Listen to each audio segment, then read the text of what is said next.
Tangsalo Sodor Hangkor Congress Committee ni luwa jungbai life insurance state bank ni Groupni khatijak rangno tangai Adani Groupni Yago Yapharmano Rezaka Kendra Hapang Abuni Kokfilmar nehne slogan buskangtune kaisa Sejawi panda sakjaka Agotrani Paradise Sumuni SB Bank te LIC office ni buskango আজকে সর্বভারতীয় যে Congress committee এই কংগ্রেস কমিটির সিদ্ধান্ত মোতাবেক সদর জেলা Congress committee আমরা LIC ত্রিপুরার যে হেড অফিস সেই হেড অফিসের সামনে আমরা বিক্ষোভ প্রদর্শন করছি।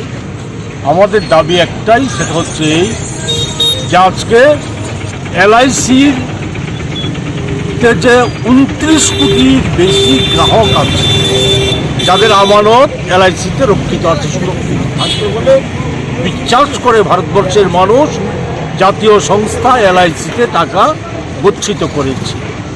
আজকে তাদের কোনো নিরাপত্তা নাই, সেই টাকা তুলে দেওয়া হয়েছে এই যে মোদির ঘনিষ্ঠ প্রধানমন্ত্রী মোদিজির ঘনিষ্ঠ ব্যবসায়ী আদানির হাতে সেই টাকা তুলে দেওয়া হয়েছে, তার একটা বড় অংশের টাকা তুলে দেওয়া হয়েছে। LICর ভবিষ্যৎ কী হবে আমরা জানি না। শুধু LIC নয়, 45 কোটি গ্রাহক সম্বলিত যেটা হচ্ছে স্টেট ব্যাংক পরিষেবা, সেই স্টেট ব্যাংক পরিষেবারও হাজার হাজার কোটি টাকা আজকে নরেন্দ্র মোদীজি তার যে বন্ধু আদানি গোষ্ঠীর হাতে সেই টাকা তুলে দিয়েছে। এরই প্রতিবাদে আমরা আজকে বিক্ষোভ সংগঠিত করছি। আমাদের দাবি একটাই যে গ্রাহক যারা আছে তাদের নিরাপত্তা দিতে হবে, তাদের নিরাপত্তা সুনিশ্চিত করতে হবে, এটা কেন্দ্রীয় সরকারকে করতে হবে। আর কেন্দ্রীয় সরকারের দায়িত্ব হচ্ছে যে আদানির যে ঘটনা সংঘটিত হচ্ছে, হিন্ডেনবার্গ যে রিপোর্ট প্রকাশিত করেছে সেই রিপোর্ট অনুযায়ী যেটা নিয়ে আজকে JPC জয়েন্ট পার্লামেন্টারি কমিটি, সে কমিটি তদন্ত করুক অথবা সুপ্রিম কোর্টের একজন বিচারপতিকে দিয়ে এর সুষ্ঠু তদন্ত সম্পন্ন করে দোষী যারা তাদের বিরুদ্ধে কঠোরতম ব্যবস্থা গ্রহণ করুক।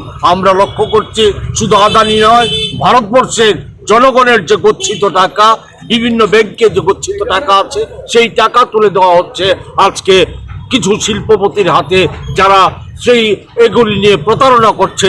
অথচ ব্যাংক বলুন LIC বলুন সেগুলি থেকে সাধারণ মানুষ কোনো ঋণ পায় না। ব্যাংকে বেকার যুবকরা ঋণের জন্য গেলে পরে তাদেরকে হয়রানি করা হয়, তাদেরকে বলা হয় যে তোমাদের সম্পত্তি গ্যারান্টি দিতে হবে, কৃষকরা ঋণ পায় না।